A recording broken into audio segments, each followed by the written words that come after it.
কাৰ্যকলাপৰ বিৰুদ্ধে গৰজি উঠিল আমছু সংখ্যালঘু এলেকাত গ্ৰন্থ আৰু বাণিজ্য মেলাৰ নামত গ্ৰহি উঠিছে অপসংস্কৃতি চৰকাৰ প্ৰশাসনে এনে অবৈধ কাৰ্যকলাপ চলাবলৈ অনুমতি দিয়াৰ অভিযোগ উত্থাপন কৰিছে আমছুৱে অসামাজিক গান বাজনা আৰু অশ্লীল নৃত্যৰে মঞ্চ মাতাল কৰাৰ কাৰ্যক এতিয়া গৰিহণা দিছে আমছুৱে তাৰ পাছতে প্ৰশাসনক এতিয়া কৈছে যদিহে প্ৰশাসনে এনে কাৰ্যৰ বিৰুদ্ধে যদি মাত নামাতে বা অনুমতি প্ৰদান কৰি যায় তেনেহলে আমি প্ৰতিবাদী কাৰ্যসূচী ৰূপায়ণ কৰিবলৈ বাধ্য হম আমি সবিস্তাৰে খবৰটো লৈ অহাৰ চেষ্টা কৰিম অসামাজিক কাৰ্যকলাপৰ বিৰুদ্ধে গৰজি উঠিল আমছু আৰু আমছুৱে এতিয়া মাত মতা পৰিলক্ষিত হৈছে এটা ডাঙৰ খবৰ এই মুহূৰ্তত জনাইছো সংখ্যালঘু এলেকাত গ্ৰন্থ আৰু বাণিজ্য মেলাৰ নামত গ্ৰহি উঠিছে অপসংস্কৃতি আৰু এনে অপসংস্কৃতিৰ বিৰুদ্ধে মাত মাতিছে এতিয়া আমছুৱে চৰকাৰ প্ৰশাসনে এনে অবৈধ কাৰ্যকলাপ চলাই যাবৰ বাবে অনুমতি দিয়াৰ অভিযোগ উত্থাপন কৰিছে অসামাজিক গান বাজনা অশ্লীল নৃত্যৰে মঞ্চ মাতাল কৰাৰ কাৰ্যক গৰিহণা দিছে আমছুৱে আৰু বৰপেটা জিলাৰ সংখ্যালঘু এলেকাত গ্ৰহি উঠা অশ্লীল নৃত্য বন্ধ কৰাৰ দাবী উত্থাপন কৰিছে আৰু অনুমতি প্ৰদান নকৰিবলৈ জিলা আয়ুক্তৰ কাষ চাপিব এতিয়া আমছুৰ প্ৰতিনিধিয়ে বৰপেটা জিলা আয়ুক্তৰ কাষ চাপিব আৰু প্ৰশাসনে যদি গুৰুত্ব নিদিয়ে তেনেহলে বৰপেটা জিলা আয়ুক্ত কাৰ্যালয় ঘেৰাও কৰাৰ হুংকাৰ দিছে অৰ্থাৎ প্ৰতিবাদী কাৰ্যসূচী ৰূপায়ণ কৰিব সংখ্যালঘু সমাজ বা মুছলমান সমাজ লগতে এইসকল আমছুৰ নেতাকৰ্মীয়ে আৰু অসামাজিক কাৰ্যকলাপৰ বিৰুদ্ধে এনেদৰে এতিয়া গৰ্জন আমছুৰ নেতৃত্বৰ এটা ডাঙৰ খবৰ এই মুহূৰ্তত জনাইছো সংখ্যালঘু এলেকাত গ্ৰন্থমেলা বা বাণিজ্য মেলাৰ নামত গঢ়ি উঠিছে কিছু অপসংস্কৃতি য'ত অশ্লীল নৃত্য বা গান বাজনা কৰি উদ্দাম নৃত্য কৰাৰ অভিযোগ উত্থাপন হৈছে যিয়ে সামাজিক বাতাবৰণ বিনষ্ট কৰিছে অৰ্থাৎ যিসকল শিক্ষাৰ্থী আছে ছাত্ৰ ছাত্ৰীয়ে পঢ়া শুনাত বাধাৰ সন্মুখীন হ'বলগীয়া হৈছে নানা ধৰণৰ সমস্যাৰ সন্মুখীন হ'বলগীয়া হৈছে গতিকে সংখ্যালঘু এলেকাত প্ৰধানকৈ গঢ়ি উঠা এনে অপসংস্কৃতি অশ্লীল নৃত্য ইত্যাদি বন্ধ কৰাৰ দাবী উত্থাপন কৰিছে আৰু চৰকাৰ বা প্ৰশাসনে এই সন্দৰ্ভত হস্তক্ষেপ কৰক বুলি দাবী কৰিছে এতিয়া আমছুৰ নেতা বা সভাপতি ৰেজাউল কৰিম চৰকাৰে কৈছে এই সন্দৰ্ভত আমি জিলা আয়ুক্তৰ কাষ চাপি মুখ্যমন্ত্ৰীগৰাকীকো আমি জনাম অৱগত কৰাম আৰু যদিহে জিলা আয়ুক্তই বৰপেটাত বিভিন্ন স্থানত দেখিবলৈ পোৱা গৈছে এনে অপসংস্কৃতি গঢ় লৈ উঠিছে আৰু গতিকে বৰপেটা জিলা আয়ুক্তই যদি এই সন্দৰ্ভত বা প্ৰশাসনে ব্যৱস্থা হাতত নলয় তেনেহলে আমি জিলা আয়ুক্তৰ কাৰ্যালয় ঘেৰাও কৰিম বুলি এতিয়া ভাবুকি দিছে বা হুংকাৰ প্ৰদান কৰা পৰিলক্ষিত হৈছে মন্তব্য আছে আমছুৰ সভাপতি ৰেজাউল কৰিম চৰকাৰে কি কৈছে মন্তব্য আগবঢ়াইছে বৰপেটা জিলাত শেহতীয়াভাৱে গ্ৰন্থমেলা বাণিজ্য মেলাৰ নামত ব্যাপক হাৰত যি ধৰণৰ অপসংস্কৃতি চলিছে এই সন্দৰ্ভত আমছুক ইয়াতে পদক্ষেপ ল'বৰ কাৰণে আহ্বান জনাইছে আচলতে আমি ইয়াৰ আগতে এই অভিযোগবিলাক শুনি আহিছিলোঁ কিন্তু কেন্দ্ৰীয় দ্বিবাৰ্ষিক অধিৱেশন থকাৰ কাৰণে আমি কথাবিলাক আচলতে কামখিনি আগবঢ়াই লৈ যাব পৰা নাছিলোঁ আৰু দেখিছোঁ যে এই গ্ৰন্থ বা বাণিজ্য মেলাবিলাকত আচলতে ঘৰে ঘৰে যেন বাণিজ্য মেলাৰ গ্ৰন্থমেলাবিলাক হৈ আছে ছাত্ৰ ছাত্ৰী পৰীক্ষাৰ সময় আহিছে ছাত্ৰ ছাত্ৰীৰ পঢ়া শুনাত ব্যাঘাত জন্মিছে কিন্তু প্ৰশাসনে গুৰুত্ব দিয়া নাই য'তে ত'তে তেওঁলোকে পাৰ্মিশ্যনবিলাক দিছে তাৰ ভিতৰত আটাইতকৈ ডাঙৰ কথাটো হ'ল যে প্ৰশাসনে পাৰ্মিশ্যন দিয়াৰ পিছত এই মেলাবিলাকত অবৈধভাৱে যি ধৰণে জুৱাৰ বেপাৰ চলোৱা হৈছে ড্ৰাগছৰ প্ৰভাৱ ঘটিছে বা আন বহু অপসংস্কৃতি ইয়াত দেখিবলৈ পোৱা গৈছে অসমৰ ভাষা সংস্কৃতি কালচাৰৰ বিপৰীতে গৈ বহু কাম কৰা দেখা গৈছে গতিকে এই সমগ্ৰ কথা বাৰ্তাবিলাক ইতিমধ্যে জিলা প্ৰশাসনক অৱগত কৰা হৈছিলে কিন্তু জিলা প্ৰশাসনে কোনো ধৰণৰ গুৰুত্ব দিয়া নাই তাৰমানে এনেকুৱা লাগি আছে যে জিলা প্ৰশাসনে আচলতে এই ধৰণৰ অপসংস্কৃতি বা এই ধৰণৰ জুৱা বা এই ধৰণৰ মানে সংখ্যালঘু অধ্যুষিত অঞ্চলবিলাক ধ্বংস কৰাৰ এটা ষড়যন্ত্ৰত লিপ্ত হৈছে বুলি আমাৰ অনুভৱ হৈছে কাৰণ জিলা প্ৰশাসনক অভিযোগ দিয়াৰ পিছত আজি দেখিছোঁ আমাক বহুতে অভিযোগ কৰিছে এনেকুৱা অভিযোগ আহিছে যে বহিৰাজ্যৰ পৰা বহু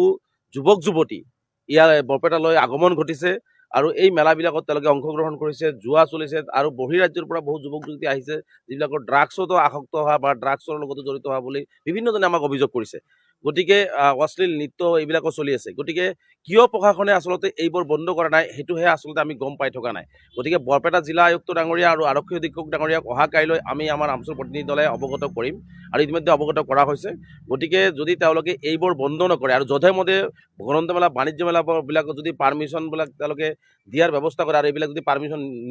বন্ধ নকৰে তেনেহ'লে আমি অসমৰ মুখ্যমন্ত্ৰীগৰাকীক আৰু DGP-গৰাকীক এই কথাবিলাক আমি কাইলৈৰ দিনৰ পিছত আমি অৱগত কৰিম আৰু স্পষ্টকৈ কৈছোঁ যে বৰপেটাবাসী ৰাইজক আহ্বান জনাইছোঁ ছাত্ৰ ছাত্ৰীসকলৰ